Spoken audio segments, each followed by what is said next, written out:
Have you ever seen a tweet that's changed your mind like that? Social media has had a range of sort of empowering democratic implications for society. For the same-sex marriage vote in particular, it allows young people to collectively organise protests, to share their own personal sentiments on the subject, calling on their friends to also encourage family members and others that might not be active participators on social media to get involved and to complete that postal survey. So it has an organising and agitating dimension.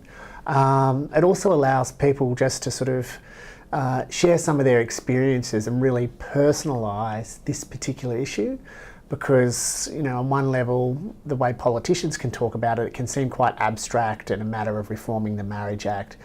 But really it has a much more personal dimension, and that's in people's lived experiences of this form of inequality. And social media has been great for publicising that and for sharing those journeys and getting to the heart of why this really matters.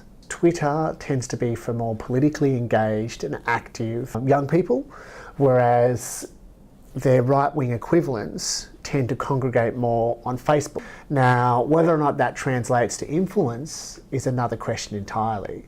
So there can be a little bit of hype around the power of social media as a political tool to influence people's decision-making. So when we do see tweets, yes, they can lend momentum, yes, they can frame arguments, yes, they can build knowledge and understanding, but there are all sorts of other variables that come into play when you ultimately decide, am I for or against this particular issue? How will I vote on this day? And the biggest influencer is actually people's everyday, real-world personal relationships. So their everyday social milieu, their family members, their friends, you know, if they're a member of a religious community, that type of stuff.